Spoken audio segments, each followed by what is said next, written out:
Père, nous disons merci pour ce temps que tu nous donnes, Seigneur, d'écouter ta parole. Nous te confions nos cœurs, Seigneur, afin que tu le prépares à recevoir le message de ce matin. Nous disons aussi merci pour l'instrument par lequel tu vas nous parler, Seigneur Dieu, parce que nous croyons que tu l'as oint d'une manière particulière, que la gloire te revienne, Seigneur. Merci aussi de savoir que c'est toi qui contrôles ce temps. Merci de nous convaincre, Seigneur, par rapport à ce que tu as à nous dire ce matin. Au nom de Jésus, nous avons ainsi prié et nous disons Amen. Restons debout. Nous sommes toujours dans le thème de l'année.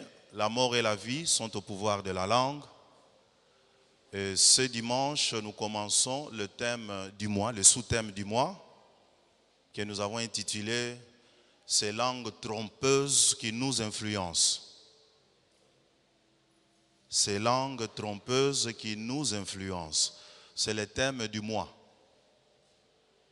Et le prédicateur de ce matin va nous annoncer le sous-thème d'aujourd'hui qu'il va exploiter. C'est le pasteur Joël Kimbaf que nous connaissons très bien. Pendant qu'il avance, nous acclamons le Seigneur.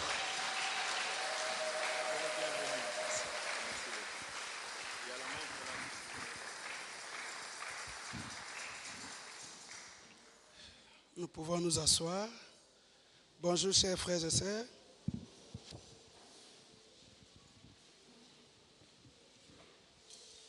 Je commence par dire merci au collège des pasteurs qui nous ont fait confiance ce matin pour que nous puissions parler de la part de Dieu. Et nous remercions tout le monde pour sa présence ici. Sans tarder, nous allons prendre nos Bibles et nous allons lire l'épître, le 1er Jean, 1 Jean chapitre 4, 1 Jean chapitre 4 du 1er au 6e verset. Je lisais 1 Jean chapitre 4 du 1er au 6e verset. Je lis au nom du Seigneur. Bien-aimés, n'ajoutez pas foi à tout esprit, mais éprouvez les esprits pour savoir s'ils sont de Dieu. Car plusieurs faux prophètes sont venus dans le monde. Reconnaissez à ceci l'Esprit de Dieu. Tout esprit qui confesse Jésus venu en chair est de Dieu. Et tout esprit qui ne confesse pas Jésus n'est pas de Dieu. C'est celui de l'Antéchrist dont vous avez appris la venue et qui maintenant est déjà dans le monde. Vous, petits enfants, vous êtes de Dieu. Et vous les avez vaincus. Parce que celui qui est en vous est plus grand que celui qui est dans le monde. Et ils sont du monde, c'est pourquoi ils parlent d'après le monde. Et le monde les écoute. Nous sommes de Dieu. Celui qui reconnaît Dieu nous écoute. Celui qui n'est pas de Dieu ne nous écoute pas, car par là que nous connaissons l'esprit de la vérité et l'esprit de l'erreur. Amen. Je voudrais rapidement ajouter un texte, peut-être que nous allons ici exploiter. 1 Roi chapitre 13. 1 Roi chapitre 13. Je vais prendre quelques versets. Les versets 18 et 22. Chapitre 13e, les versets 18 au verset 22. Et il lui dit, moi aussi, je suis prophète comme toi. Et un ange m'a parlé de la part de l'Éternel et m'a dit, ramène-les avec toi dans ta maison et qu'ils mangent du pain et boivent de l'eau. Il lui mentait. L'homme de Dieu retourna avec lui et il mangea du pain et but de l'eau dans sa maison. Comme ils étaient assis à la table, la parole de l'Éternel fut adressée au prophète qui l'avait ramené. Et il cria à l'homme de Dieu qui était venu de Juda. Ainsi parle l'Éternel. parce que tu as été rebelle à l'ordre de l'Éternel et que tu n'as pas observé les commandements que l'Éternel, ton Dieu, t'a donné, parce que tu es retourné et que tu as mangé du pain et bu de l'eau dans les lieux dont il t'avait dit, tu n'en mangeras point de pain et tu n'y boiras point d'eau. Ton cadavre n'entrera pas dans les sépulcres de tes pères. Amen. Bien-aimés, j'ai essayé d'intituler mon message « Le filtrage spirituel ». Le filtrage spirituel, c'est l'acte de filtrer. Elle consiste à retenir et à supprimer les éléments indésirables en laissant passer librement les éléments utiles. Le filtrage spirituel. Dans le premier texte que nous avons lu, l'apôtre Jean s'adresse. Il ne s'adresse pas aux païens, mais sa prédication, il s'adresse aux chrétiens. Certains commentateurs parlent de l'église d'Éphèse. Et dans ce texte, il donne deux impératifs. Le premier, c'est que ne vous fiez pas à tout esprit. Et le second, éprouvez les esprits. Le verbe se fier signifie mettre confiance en quelqu'un ou croire tout simplement à lui. Tandis que le verbe éprouver signifie tester, évaluer ou discerner. C'est juger entre deux choses pour en trouver la bonne.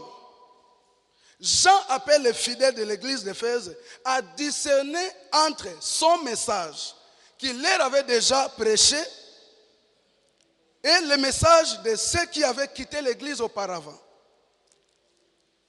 Pour les membres d'Éphèse, cette situation leur semblait embarrassante car les messages des gnostiques étaient aussi persuasifs. C'était des messages convaincants, puissants, entre guillemets. Ils n'enseignaient plus, ou soit ils n'enseignaient pas l'erreur à 100%, ces gens-là, les gnostiques, n'enseignaient pas à 100% les faussetés ou les hérésies. Mais du moins, ils faisaient le mélange de la vérité, le mélange de la vérité et de l'erreur au même moment. Ainsi, il fallait un effort aux chrétiens d'Éphèse pour essayer de tamiser, de filtrer au moyen de l'Esprit Saint, faire la part des choses entre les bons et les mauvais enseignements. Vous savez, la plupart des enseignements que nous écoutons tous les jours ici dans la ville, à la télé, dans les ondes de radio, je ne sais pas, dans les taxis-bis, c'est vraiment compliqué. C'est compliqué. Le message, au fait, peut sembler raisonnable. Et le messager peut sembler être quelqu'un de bien. Est-ce que vous êtes là?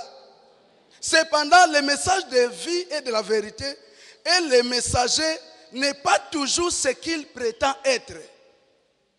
Je voudrais que vous puissiez me suivre attentivement. Le Seigneur Jésus, dans ses enseignements, avertissait ses amis dans Matthieu chapitre 7, verset 15. Gardez-vous des faux prophètes. Il viendra à vous en vêtements de brebis, mais au-dedans d'eux, ce sont des loups ravisseurs. Ce n'est pas à l'extérieur, mais au-dedans d'eux, ce sont des loups ravisseurs.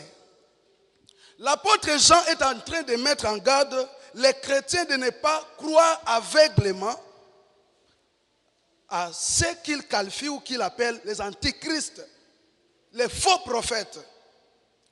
Il les appelle, n'est-ce pas, à copier l'exemple des Béréens qui étaient, entre guillemets, sceptiques. Tu as Béré, Bazaki, qu'on ne dit pas n'importe quoi. Ils n'acceptaient pas n'importe quel message sans toutefois l'avoir examiné par l'Écriture. Est-ce que vous êtes là? Pour l'apôtre Jean, les faux prophètes sont les porte-paroles des mauvais esprits. Il leur donne des signes qui attestent les vrais du faux.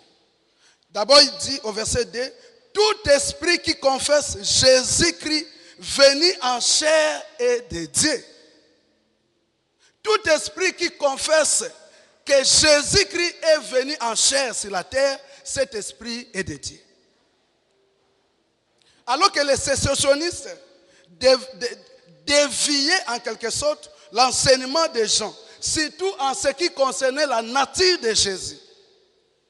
Jean a prêché dans sa doctrine, il disait de Jésus que Jésus est venu sur la terre physiquement, on peut le voir, on peut l'entendre, on pouvait le toucher.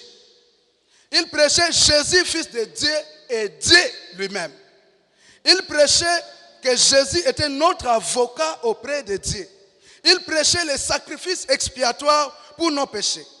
Et il prêchait que Jésus reviendra sur cette terre. Alors que les gnostiques prêchaient que Jésus n'avait pas un vrai corps humain quand il était sur la terre. Comprenez, mes frères bien-aimés, que nier l'humanité de Jésus, c'est démolir la fondation même de notre foi. Puisqu'il fallait que Jésus soit un homme, qu'il soit réellement un homme pour, n'est-ce pas, compatir avec nous, aussi être un médiateur entre Dieu et les hommes. Alléluia. Les gnostiques, ces gens ici, qui utilisaient par la gnose ou l'intelligence, je ne sais pas quel type d'intelligence satanique, et au moins, ils ne croyaient pas que Jésus était venu en chair. Et à cause de cela, les compatriotes de l'apôtre Jean devaient rejeter tout enseignement, tout message de ce genre. Est-ce que nous sommes là? Ils devaient rejeter en bloc tous ces messages qui n'avaient pas les fondements de la doctrine de l'apôtre. Alors, pour juger un messager qui se dit venu de Dieu, nous ne pouvons que le juger par ce qu'il dit de Jésus-Christ.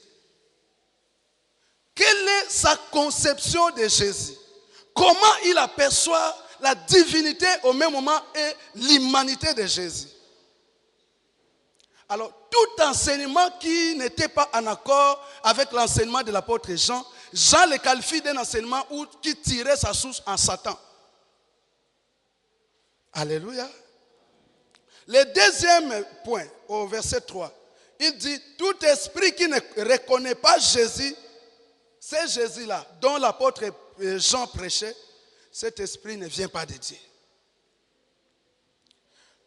Regardez, le verset 4, l'apôtre utilise le mot enfant. Au lieu du fils ou ami où il avait l'habitude de dire dans ses expressions. Cette expression d'enfant est liée à l'intimité spirituelle de quiconque est né de Dieu, qui est passé de la mort à la vie, de l'ancienne et à la nouvelle vie en Jésus-Christ, du vieil homme à la nouvelle créature. L'apôtre leur certifie des choses dans le texte que nous avons lu. Il dit, vous mes enfants, vous êtes de Dieu. La première chose, il dit que ces compatriotes-là, ces enfants-là ont vaincu. Qu'est-ce qu'ils ont vaincu? Ils ont vaincu la séduction des enseignements des faux prophètes. Est-ce que nous sommes là?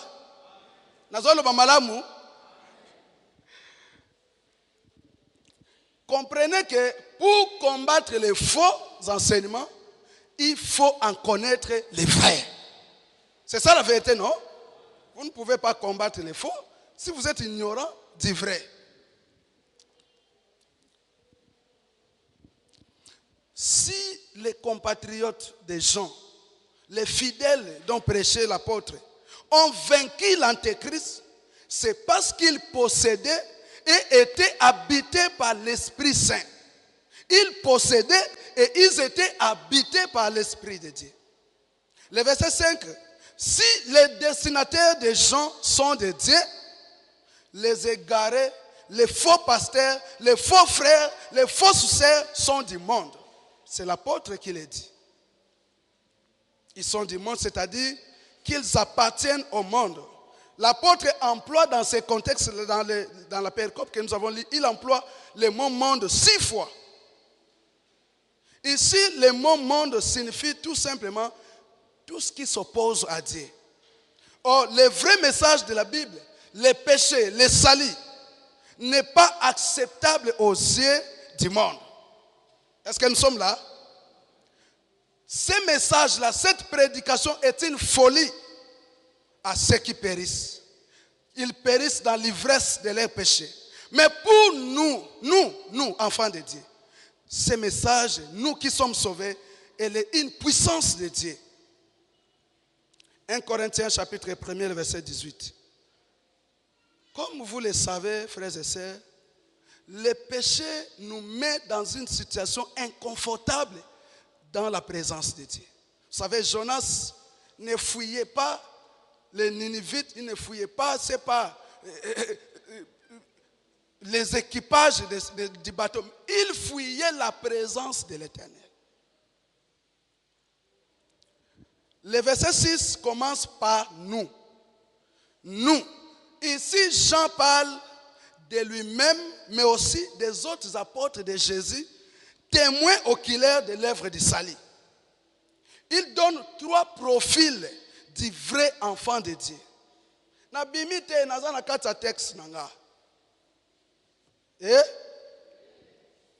Vous êtes très, c'est pas, peut-être c'est votre façon d'écouter. Il donne 3 profils. Premièrement, un bon enfant de Dieu écoute son pasteur. Il écoute son pasteur. Il n'écoute pas quelqu'un de la rue. Il n'écoute pas quelqu'un, c'est pas un pasteur d'autre. Mais d'abord, il écoute son pasteur. Et deuxièmement, cet enfant de Dieu accepte ce qui lui est prêché. Et enfin, il met cette parole en pratique. Si l'apôtre avertit les chrétiens, les fidèles, c'est parce qu'il les évitait à l'égarement. Vous savez, la prédication peut engendrer la vie, tout comme elle peut produire la mort. Elle donne la vie si cette prédication est basée sur Jésus et sur son œuvre. Si elle est prêchée en vérité sans falsification, pour des motifs contraires à l'évangile. Elle donne la mort au cas où elle est prêchée, la parole, pour des raisons de ventre. Pour des raisons qui ne tiennent pas debout. Vous savez, aujourd'hui dans la ville, l'évangile est devenu un moyen puissant de se faire un peu d'argent. Tout le monde se réveille le matin et il est là avec la Bible. Il prêche, après, il récolte les offrandes et il s'en va. Je ne donne pas les offrandes n'importe où, moi, non. Je ne donne pas la dîme n'importe où. J'ai mes yeux fixés sur la parole. Je donne mon offrande là où Dieu a indiqué de les donner. Je donne ma dîme là où Dieu a indiqué de le faire. Je ne gaspille pas ailleurs. Je voudrais maintenant vous donner l'enseignement des faux prophètes. Je laisse ce texte pour prendre celui que nous avons lu. 1 Roi chapitre 13, verset 18 à 20. Ici, nous avons affaire non pas avec un homme ordinaire, mais avec un homme de Dieu, un prophète, qui allait en mission sur l'ordre de Dieu. Il aperçut un roi rebelle, Jéroboam, un roi sanguinaire, idolâtre, récalcitrant même, qui voulait s'improviser prêtre. Il a usurpé et bafoué même le pouvoir religieux conféré aux prêtres seuls. Et l'homme de Dieu a crié, non pas contre les rois, mais il crie contre l'autel. Est-ce que l'autel a des oreilles? Est-ce que l'autel a la bouche? C'était une manière indirecte de lui adresser un message venu de Dieu. Ayebisie, autel, mikolezoya, nzamba kotinda, mokonzi mususu, waza docile. Akoya kotia mafuta awa, akotumela nzambe mbeka, na likolo ya mesa oyo.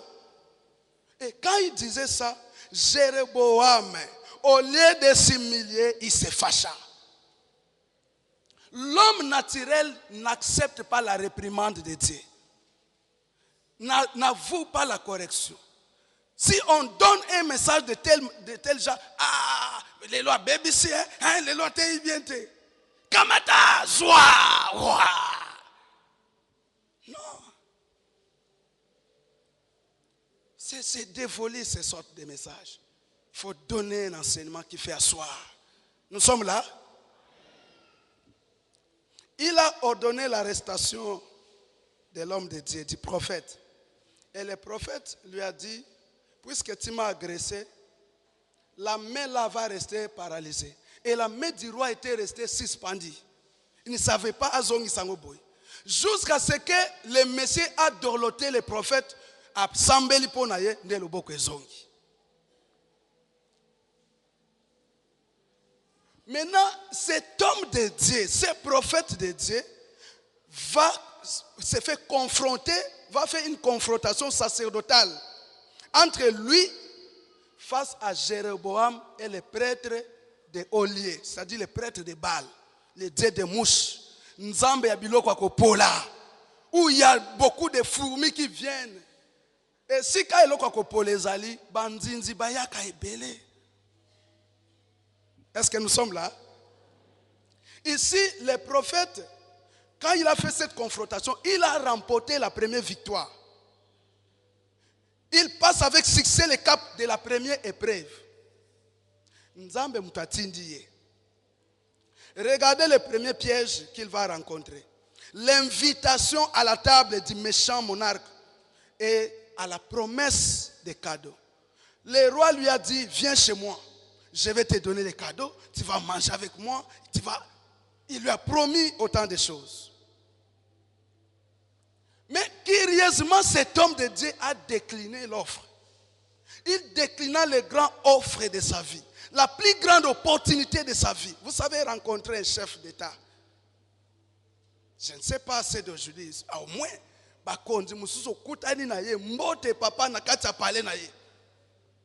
mais vous sautez gâté. Mais cet homme de Dieu a tout décliné.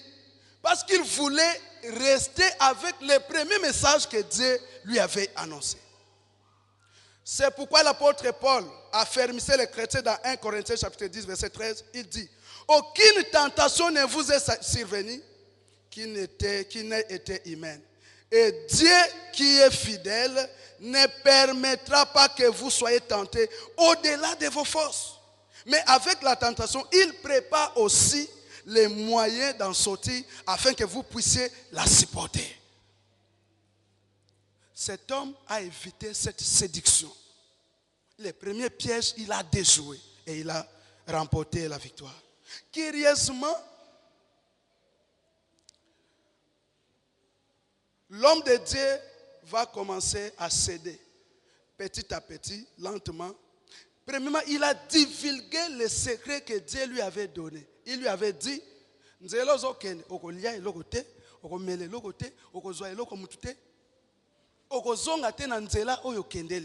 c'était un secret de sa foi, de sa résistance spirituelle face à toutes sortes d'enseignements, de faux messages, les messages qui lui avaient été adressés par Dieu. Mais lui ici, il a divulgué. Abimisi secret ya makambo oyo Nzambe aibisaki. Dans 1 Corinthiens chapitre 10 verset 12, l'apôtre dit, ainsi donc que celui qui se croit être debout prenne garde de tomber. Si cet homme a déjoué le plan politique de cet homme d'État, illégitime d'ailleurs, il doit maintenant se mesurer avec la séduction religieuse. Je vous préviens, la séduction religieuse est très pertinente, que la séduction, ce n'est pas du genre d'homme et une femme, ce n'est pas l'argent ou quoi. La séduction religieuse est très dangereuse. Est-ce que nous sommes là? Il doit se mesurer face à un faux enseignement venu d'un vieux prophète.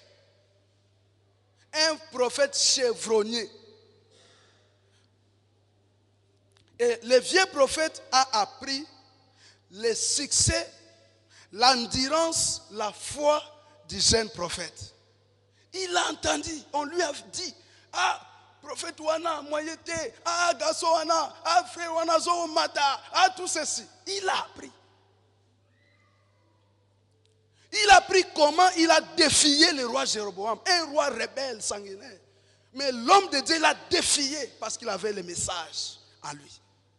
Comment Dieu l'utilisait. Il a appris comment sa renommée se répandait à Bethel. Chose, je pense, que le vieux prophète n'avait pas expérimenté durant toute sa carrière prophétique. Peut-être qu'il n'avait pas eu l'occasion d'affronter le roi en face et de déjouer son plan machiavélique. Mais il a appris que les jeunes frères, les jeunes prophètes, a réussi de le faire. Est-ce que ce n'est pas jalousie? La Bible dit qu'il scella son âne et poursuivit l'homme de Dieu. Le vieux loup tend les mêmes pièges que Jéroboam. C'est quoi? Les manger.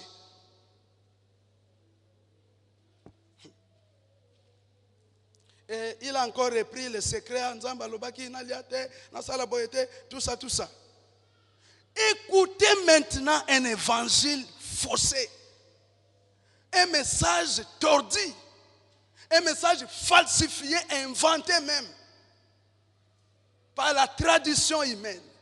Il dit, moi aussi, je suis prophète comme toi. Alléluia. C'est un langage qui paralyse totalement le mur de la résistance de la foi de cet homme de Dieu. Moi aussi, je suis diacre comme toi. Moi aussi, je suis chantre comme toi. Moi aussi, je suis, c'est pas gagner d'âme. Moi aussi, je suis pasteur. Moi aussi, Dieu me parle. Moi aussi, et moi aussi. Quand il a entendu ce moi aussi, l'homme s'est affaibli.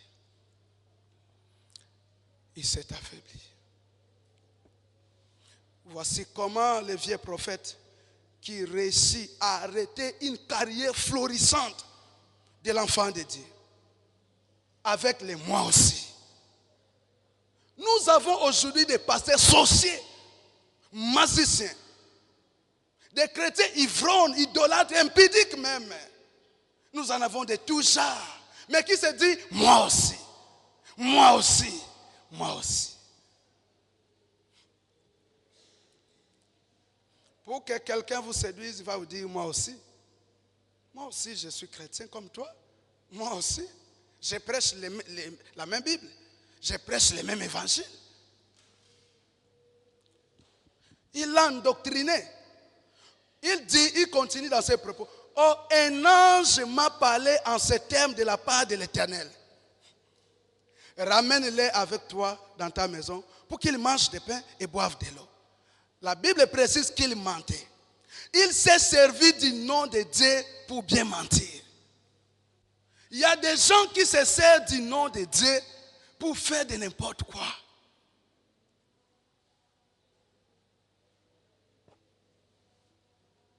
L'apôtre Paul enseignait aux Corinthiens, si quelqu'un vient vous enseigner un autre évangile, que celui que moi, Paul, je vous ai déjà enseigné, que cet homme vienne d'où, qu'il soit un ange venu de Dieu, l'apôtre lui dit que cet homme, que la personne soit anathème. C'est-à-dire qu'elle soit détruite, la personne. Si quelqu'un vient vous donner un autre évangile, l'homme de Dieu avait reçu le premier évangile. Mais il vient recevoir un autre évangile de soi-disant moi aussi. Moi aussi.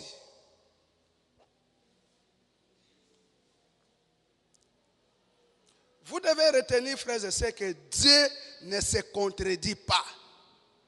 Et l'ordre qu'il avait reçu était trop précis pour qu'il ne soit changé. Dieu lui avait dit avec exactitude. Je vais faire une parenthèse. Obinga nazo sala musala côté tuba secte ça epele. beaucoup de choses. Et il y a beaucoup de prophètes, soi-disant prophètes. Dernièrement, j'ai reçu une sœur.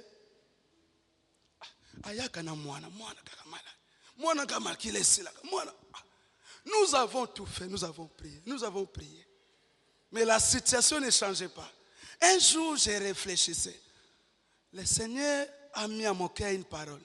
Demande à cette femme qui vient ici comment Azwa Mouanawana. Quand il est venu encore,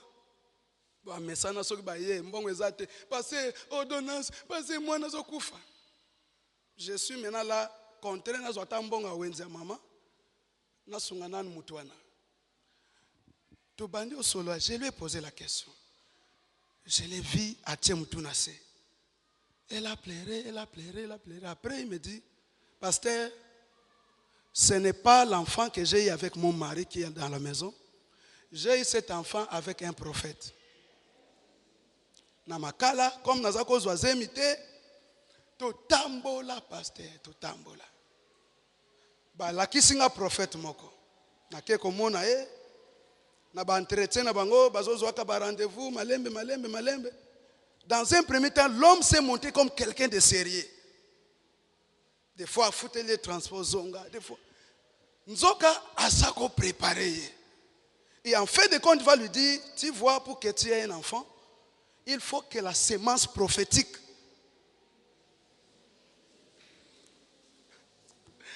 Vous savez, les églises qui sont à côté inventent des choses qui n'existent même pas dans la parole. Tous les jours, je suis, ce n'est pas des prophètes, au diagnostic de ceci, au diagnostic de... Je vous assure des choses qui n'ont aucun fondement dans la parole. Mais les gens s'en vont en masse. Est-ce que vous êtes là? Ndeba vandi na prophète wana azui zemi ndeba botaki mwana wana. Mwana wana tongo malade, putu malade. Tongo makile esili, putu malade. Voyez? Comment la séduction religieuse est puissante. Avant-hier, j'ai reçu une sœur qui a déjà un enfant, elle m'a pris beaucoup de temps. Elle a parlé beaucoup de choses. À fin de compte, il va me dire, pasteur, je suis venu confesser. Je suis fatigué de cette situation. Quoi? Nabimina pasteur Moko Tango Moulaï. Il a 4 enfants. Et je sors avec lui, je suis vraiment fatigué. Et finalement, après ça qui est Mukumba, comment ils vont barrer, comment ils vont ça là. Elle est allée chercher un féticheur, un marabout. Ce marabout lui a fait entrer dans sa chambre, a payé 50 francs. Il dit, au moins 50 francs aujourd'hui, ça l'a gaboué.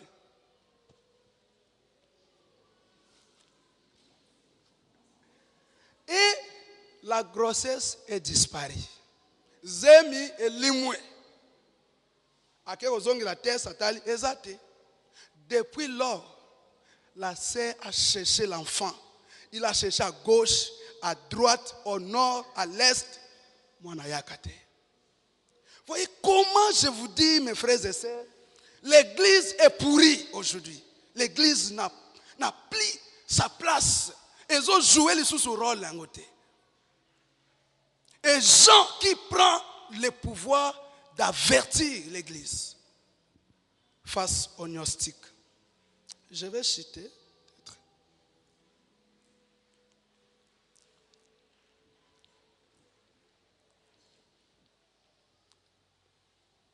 Caractéristiques des faux prophètes.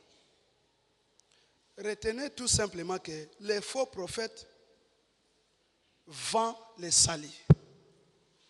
Il les vend par des consultations prophétiques. Il s'attarde à ce que Samuel, ou Saoul et son serviteur, qui voulaient aller voir le prophète Samuel, et Saoul a demandé à son serviteur, mais nous allons voir l'homme de Dieu, qu'est-ce que nous allons lui donner? Nous n'avons rien. Et l'homme, le serviteur dit, j'ai quelques billets avec moi, on va donner à l'homme de Dieu, et il va nous montrer où est passé les ânesses de notre père. Nde bazwa maloba wana et comme consultation prophétique. Il y a des églises, si vous n'avez pas une enveloppe, les pasteurs ne vous reçoivent pas. Ils vous envoient au protocole qui sont là, je ne sais pas, aux gardes, aux sécurités, qui vont prier pour vous et puis vous rentrez. Ils propagent l'hérésie. Les faux prophètes font tout pour tordre l'évangile à leur gré. Ba même évangile na lo lenge oyo bango ba lingi pe ba atteindre l'objectif na bango. Ils réunissent le Seigneur de la vie. Ils prédisent l'avenir. Oh, Tchaboy, Mikologoya, tout ça. Tous les témoins de Jéhovah, tout ce que vous connaissez là. Ne les recevez même pas dans vos maisons. Est-ce que vous êtes là? Moi, je me fâche quand je vois un chrétien qui accepte ces papiers-là. Soit disant, vous êtes les faux prophètes. Vous êtes les vieux prophètes qui a dit, moi aussi. Non, vous ne pouvez même pas les recevoir. Vous ne pouvez même pas les saluer, dit la parole de Dieu. Ils aiment l'argent et abusent sexuellement les chrétiens ignorants.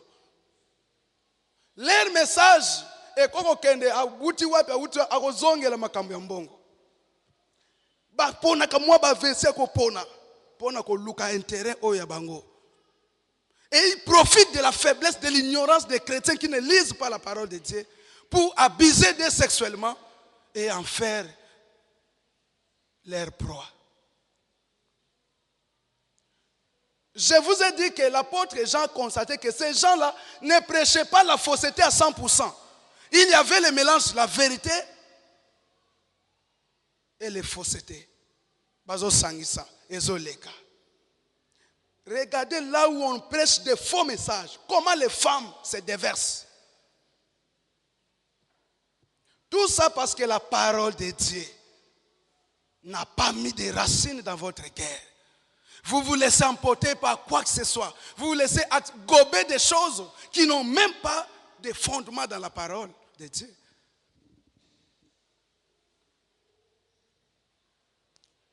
Ils ont l'habitude de mentir et de flatter.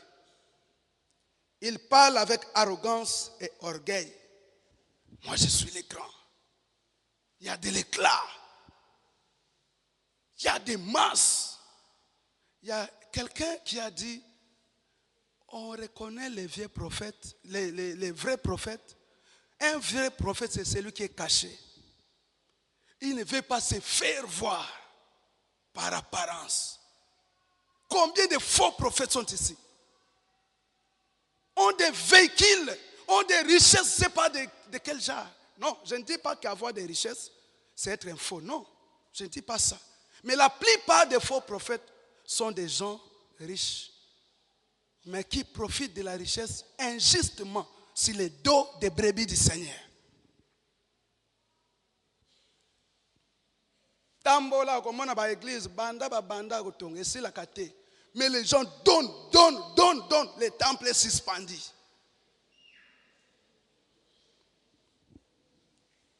Ils promettent des faux espoirs. Non. Mais il y a plusieurs gens ici. Il y en a plusieurs. Cite-les par son nom. Est-ce que nous sommes là? Il ne faut pas croire à tout, à n'importe quoi. Moi, quand j'invite quelqu'un à venir prêcher à une heure avec, je le suis. Je le suis et je note. Ceux qui n'ont constaté qu'il ne devine pas dans la parole, je ne l'invite plus.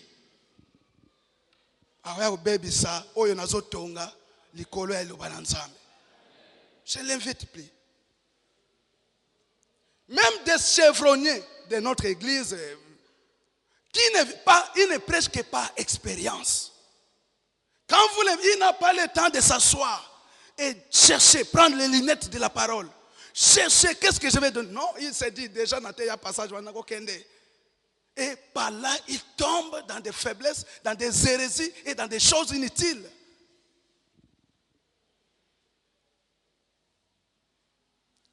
Ils séduisent les foules des personnes immatures.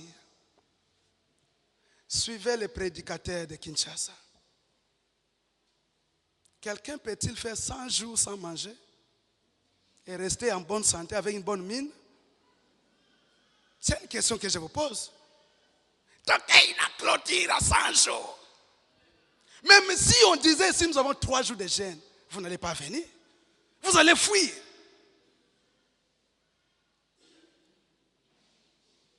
Il faut grandir dans la foi.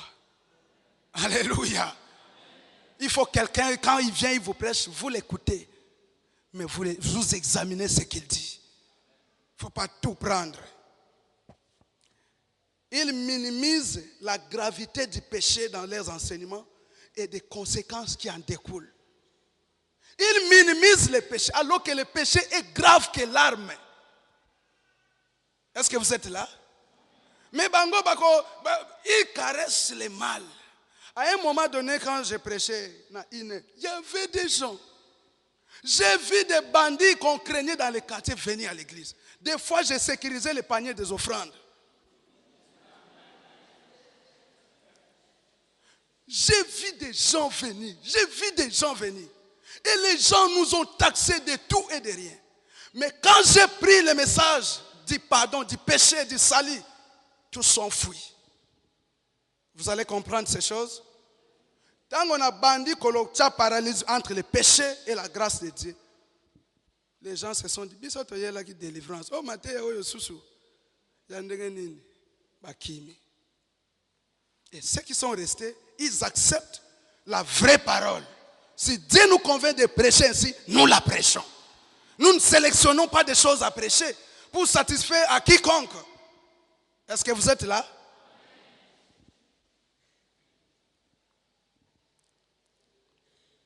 Avant que je ne lise ma conclusion telle que je l'ai écrite, les chrétiens d'aujourd'hui se laissent prendre par des pièges des anges de lumière. Les prophètes, les vrais prophètes, ne savaient pas que Dieu avait déjà abandonné les vieux. Il y a beaucoup de serviteurs formalistes. Il a les titres là, révérend, pasteur, docteur, prophète, apôtre. Mais lui et Dieu se sont séparés depuis longtemps. Et quand vous donnez votre tête à un tel prophète, qu'est-ce qu'il va vous communiquer? La Bible dit que chacun donne ce qu'il a. Ce qu'il a et ce qu'il a reçu. Ne vous laissez pas vous faire imposer les mains par qui que ce soit. Nous sommes là. Laissez abandonner le vagabondage spirituel. À un moment donné, une maman est décédée. Non, il a perdu son mari. Son église place à Sambela. N'importe comment. Son église, son pasteur a refusé de prendre en charge les obsèques, c'est-à-dire d'organiser les cultes et consorts. Pourquoi il dit,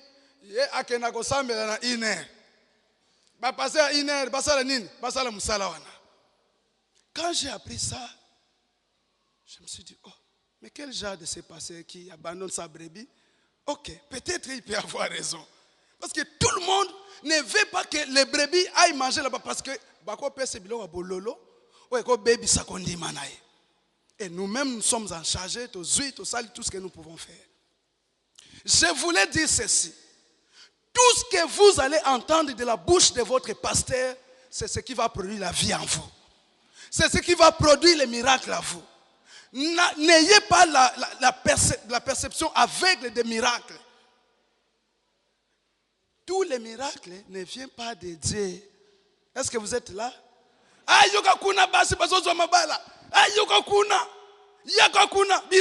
Non. Bizaleli no soki eza mabe atoke na bizaleli okotika la kaka bizaleli mabe. Quand j'étais encore ici, je voyais comment mes pasteurs souffraient à organiser des petites réunions ceci, pour essayer de chercher les motifs. Qu'est-ce qui fait que les gens, nous avons un culte de délivrance ici. Mais les gens, les jeudis, sont à gauche, à droite, à gauche, à droite. Pour en chercher quoi? nga kutu kuna so na kokite awa nazo négocier mercredi nazo mema bakaya délivrance awa bongo bino moko awa bozo bimisa susu boke goluke pa mususu. Ce n'est pas possible. L'église est pleine de faux enseignements. Est-ce que vous êtes là? Ils vont lire cette même Bible, mais ils vont tordre l'interprétation. Ils vont falsifier l'interprétation. Faites attention, frères et sœurs. Des pères, que vous devenez dans la condition de ces vrais prophètes qui est venu de Juda sur l'ordre de Dieu, mais qui était surpris, être englouti, avalé par des lions. Babomiye, po nanini, po abungisi enseignement oyo, azwaki ya liboso. Baye kopese évangile mususu, ya monyango malamu, abandonné ya kala, tala ba conséquences yelaki. Voici la conclusion. Il y aura toujours des gens qui dévient la parole de Dieu dans ce qu'ils enseignent. Bakozala kaka, bakosilate. Vous êtes là? Oh, non, même si vous gagnez la télévision, bakosilate. Bamsu bazo bota mabazali. Le nombre ne va même pas diminuer. Nombre eko kitapete. Eko tika la soit wana, soit eko mata. Tellement que le chômage est tellement grand dans le pays, tellement que je me pose la question. Un jour, je me disais, est-ce que j'avais une idée dans mon cœur de devenir pasteur? Non. Moi, j'ai pensé à la médecine. J'ai pensé à l'économie. J'ai pensé. Mais aujourd'hui, les gens deviennent pasteurs parce qu'il a échoué dans tel domaine. Alors, il vient se cacher dans la pastorale. Et les gens pensent que devenir pasteur, vous êtes incapable d'assumer d'autres fonctions dans la société. C'est faux. Est-ce que vous êtes là? Nous pouvons tout faire comme vous. Mais nous sommes appelés à faire ce que nous faisons. Et cette conclusion se termine par cette phrase. Mais pour nous qui aimons Dieu et sa parole, et qui sommes habités par l'Esprit de Dieu, nous avons vaincu ceux qui tordent l'évangile. Ah, je pensais que vous allez acclamer le Seigneur. Nous avons vaincu les séducteurs de la parole. Nous les avons vaincus. L'antéchrist, nous l'avons déjà vaincu. Parce que nous possédons le vrai message du salut. C'est un bébé spirituel qui s'en va d'ici. Il a 20 pasteurs, il a 10 prophètes. Non, c'est un bébé de la foi qui ne sait pas ce qu'il fait. Nous, moi et toi, nous avons vaincu les faux prophètes. Nous les avons vaincus avec les enseignements. Quand ils prêchent, je l'écoute et je souligne les faussetés. Est-ce que vous êtes là? Nous l'avons vaincu. Je ne peux pas me laisser emporter dans n'importe quel prophète qui vient, je ne sais pas d'où. Non.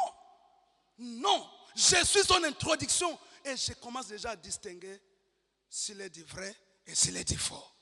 Parce que j'ai en moi l'Esprit de Dieu. Nous les avons déjà vaincus parce que nous ne sommes pas séduits par l'erreur. Que Dieu bénisse cette parole au nom de Jésus.